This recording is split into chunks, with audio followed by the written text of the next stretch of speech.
Ng fans ko, maraming salamat. Universe, you have to be confident in who you are as an individual. Hello mga kasawsa, welcome back to another vlog, and of course thank you so much for all the subscribers that I got, and to those people who are still not yet subscribed, please subscribe my channel. So for today's video mga kasawsaw, so I totally shocked because I saw a comment, and of course they say that Winwin is too short for the Miss Universe. So I totally like speechless for that comment. So for your information, Winwin Marquez is 5'6", okay? If I'm not mistaken, she's 5'6". So this is not short for me. For me, she's really fitted for being, competing in Miss Universe. And of course, on last 2017, okay, I just want to clear to those people who are bashing, okay? Demi Lee it's not too tall. It's not too tall, right? She's winning the crown for Miss Universe 2017. And of course, with determination, and of course, how you connect with those judges, and how you project in the competition, and how you show the universe for your gown, swimsuit competition, and room close interview. So there's no reason that you're seeing na pandak si Winwin, and hindi siya bagay sa Miss Universe. Oh my God, what kind of mentality you are. Totally shocked. And of course, I have taste, di ba? Lahat tayo may kanya-kanyang taste. Kung ayaw nyo kay Winwin, so better you keep silent na lang. Huwag na lang kayo magsalita ng kung masasakit na salita kay Winwin, kasi nga hindi naman kayo inaano ng tao. Whether you like it or not, leave it or take it, basta silent na lang po kayo kung wala na rin naman kayong ambag kay Winwin, di ba? Nakakasad kasi nga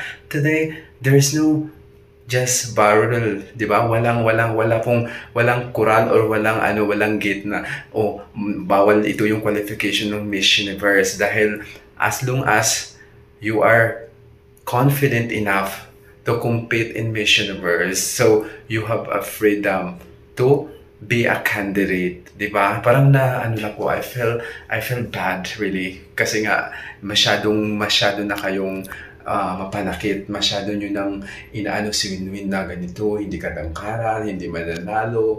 Bakit? Hawak nyo ba yung kapalaran? Why not? Diba? If there's a chance, so grab the opportunity. Lahat naman tayo may kanya-kanyang rason sa buhay. Diyos ko, Lord, I felt so bad really. Seeing that, pandak si Winwin, hindi mananalo, wala siyang ka-class, wala siyang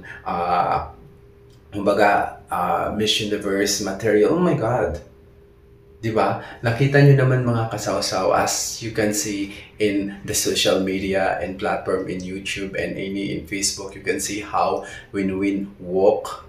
May wave walk pa siya, yung parang diba? May parang wave na pa ganun. Hindi po yun kabastusan. Excuse me, signature walk ang tawag noon, wave walk, diba? Kung may lava walk, kung may tampisaw walk, kay Manalo ba yun? Kung yung si Miss Universe 2024. So, si Manalo, di ba? Mayroon ding wave walk. So, depende lang yan kung paano mo iti-think kung good or bad. Di ba? Sana huwag na kayo mambash ng mga ganung kasi nga walang kabuluhan yung mga bash ninyo. Whether si Winwin kasi nga daw hindi daw mananalo, hanggang lang yan, hindi naman niya mananalo kasi nga, di ba, sinabi nila ni Mami Ann na hindi mananalo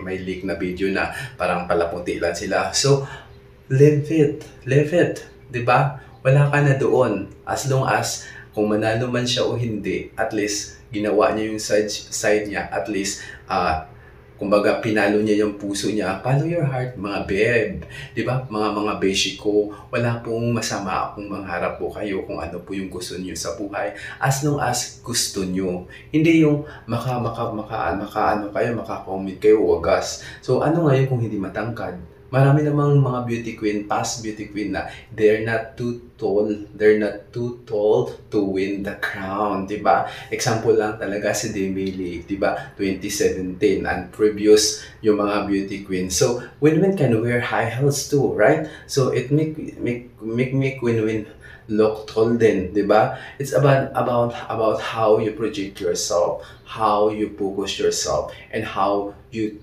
look on the camera. As I can see mga kasawsaw, sa walk niya, sa wave walk, sa mga pasarila niya, sa lunggawn competition, talagang iba siya. Talaga nandoon yung mata niya, aura niya, yung contact niya sa camera, yung contact niya kung saan banda, kung saan yung emotion niya, nandoon nakatackle. More than out of 10, I can give 110. Diba? Out of 100 pala, I give 110. Kasi nga, so far, na po talaga si Winwin. Talagang determination nandun po. At of course, confident nandun din po. Yung lang talaga sa kung manalo matalo, wala na po kayong pakialam doon. Kasi nga, kung talagang marunong kayong kung if you are a beauty pageant lover talaga, there's no discrimination for that. As long as nag-compete siya. So, yun lang mga kasaw-saw. Sana maghugas dili kayo sa mga pinagsasabi ninyo. Kasi nga, she's lusyang, blah blah blah. And so, nakakasakit din po mga kasaw-saw. Bilang ako, I'm a big fan of Winwin. Of course, I'm gonna make video for her for justice because she's really hindi po makatarungan yung mga sinasabi ninyo. Hindi po magandang pakinggan kasi nga, 'di ba? She's a beauty queen already and whatever it takes, what live it or you take it, she's already a queen. So, kung manalo matalo, wala na po kayo doon. At least ginawa niya po yung side niya. Yun lang. Thank you sa mga hindi pa nakasubscribe. Let's subscribe.